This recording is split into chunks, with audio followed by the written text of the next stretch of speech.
Hello बच्चों, तो आज हम अपना नया पाठ पढ़ेंगे काबुली वाला।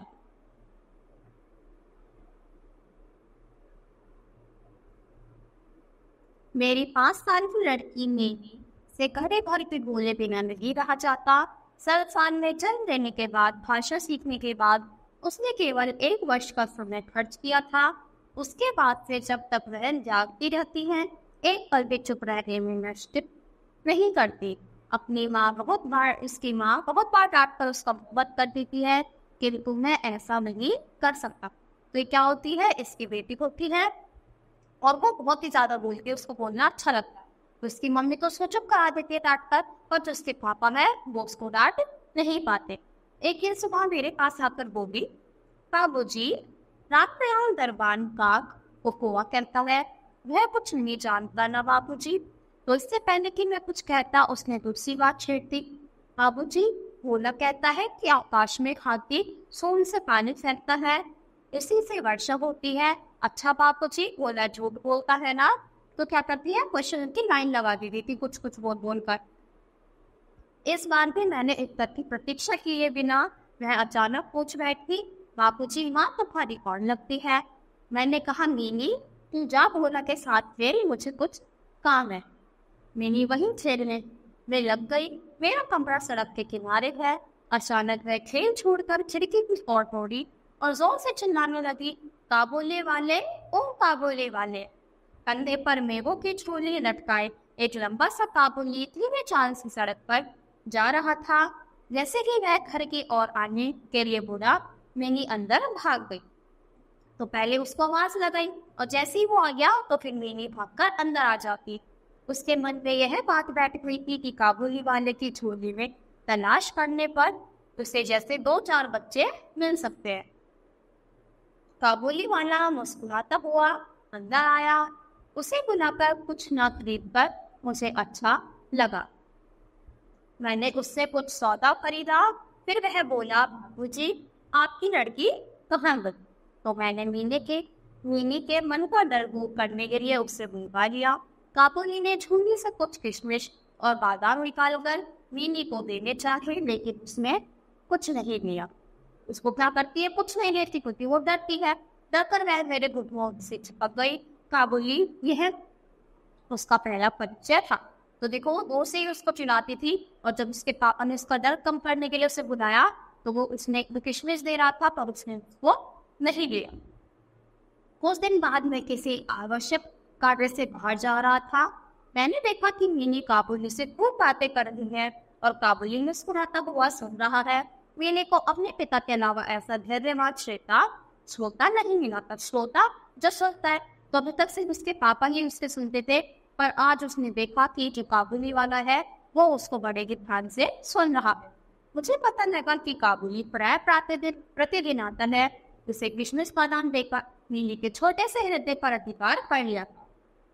तो उसके जो पिता है उसको पता लगा कि रोज सुबह सुबह आता है और इसको किशमिश बादाम देकर जाता है, और उसने क्या कर लिया था, जो मिनी के दिन पर अपना अधिकार जमा लिया था। दोनों में खूब बातें होती थी और वे खूब हंसते। रहमत काबुली को देखते ही मिनी हंसती। कोई पूछती, काबुली वाले, ओ काबुली वाले, तुम्हारी झोली में क्या है? रहमत हंसता हुआ कहता, हाथी। फिर वह मिनी से पूछता, तुम ससुराल कब जाओगी? तो मैंने ससुराल शब्द का अर्थ नहीं समझती थी, लेकिन किसी सवाल का जवाब दिए बिना चुप रहना उसके स्वभाव के विरुद्ध था। कभी छोटी थी, उसे मतलब तो पता नहीं था, पर ऐसा तो है नहीं वो चुप रहेगी, तो कुछ न कुछ जरूर बोल। तो इसलिए वह पलट कर पूछती, तुम ससुराल कब जाओगे? तो रहमत अपना मोटा भूसा तान कर कहता, हम ससुर को मारेगा। इस पर मैंने खूब हंसती। हर साल सर्दियों के अंत में रहमत अपने देश जाता था। जाने से पहले वह सब लोगों से पैसा वसूल करने में लगा रहता था। उसे घर घर घूमना पड़ता था, फिर भी वह दिन में एक बार मिनी से मिलने जरूर आता। तो वो रोज घूमता था, पर एक बार दिन में जरूर आता था मिनी से मिलने। एक ही सवेरे मैं अपने कमरे में बैठा कुछ काम कर रहा था, तभी सड़क पर बड़े जोर का शोर सुनाई दिया। बाहर देखा तो पाया कि रहमत को 2 सिपाही बांधे ले जा रही है। रहमत के कुर्ते पर खून के दाग है। और एक सिपाही के हाथ में खून से सना हुआ छुरा, छुरा मतलब चाकू। पूछने पर पता चला कि पड़ोस में रहने वाले एक आदमी ने रहमत के एक चादर खरीदी थी। उसके कुछ रुपये इस पर बाकी थे जिन्हें देने से उसने मना कर दिया था। बस इसी पर दोनों में बात बढ़ गई और रहमत ने उनसे छुरा मार दिया, यानी उन दोनों की लड़ाई हो जाती है और वो उसको चाकू मार देता है। इतने में काबुली वाले चिल्लाती हुई मिली घर से बाहर निकल आई। रहमत का चेहरा क्षण भर के लिए खिल उठा। मैंने जब पूछा तुम ससुराल अब जाओगे? रहमत ने हंसकर कहा वही तो जा रहा हूँ। रहमत को लगा कि मिली उसके उत्तर से प्रसन्न हुई। तब उसने उनसा दिखाकर कहा ससुर को मारता पर क्या करूँ, हाथ बंधे हुए हैं। छुरा चलाने के अपराध में रहमत को कई साल की सजा हो गई। काबुली का ख्याल धीरे धीरे मेरे मन से उतर गया था और मीनी भी उसे धीरे धीरे भूल गई। कई साल बीत गए। आज मेरी मीनी का विवाह है। लोग आज आ रहे। छुरा चलाने के अपराध में रहमत को कई साल की सजा हो गई। काबुली का ख्याल धीरे धीरे मेरे मन से बिल्कुल उतर गया। मीनी भी उसे भूल गई क्योंकि फिर उसे ये लोगों की सजा मिले तो धीरे धीरे वो लोग उसको भूल गए। कई साल बीत गए। आज मेरी मीनी का विवाह, तो देखो कितने साल चले गए कि छोटी सी मीनी बड़ी हो गई और उसकी आज शादी है। लोग आ जा रहे थे। मैं अपने कमरे में बैठा हुआ खर्च का हिसाब लिख रहा था। इतने में रहमत आकर सलाम करके एक और खड़ा हो गया। पहले तो मैं उसे पहचान नहीं पा सका।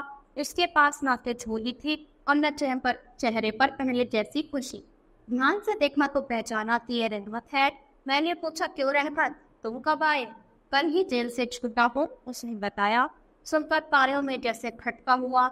मन हुआ आज के शिद्दत पड़ी है आदमी यहाँ से चला जाए तो अच्छा हो। मैंने उससे कहा आज हमारे घर में एक जरूरी काम है, मैं उसमें व्यस्त हूँ, आज तुम जाओ फिर आए। तो उसका पापा क्या करता है, उसको फांसी चाहता है कि जैसे तैसे करके यहाँ से चला जाए। वह उदास होकर जाने लगा। दरवाजे के पास उठकर बोला जरा बच्ची को नहीं देख सकता?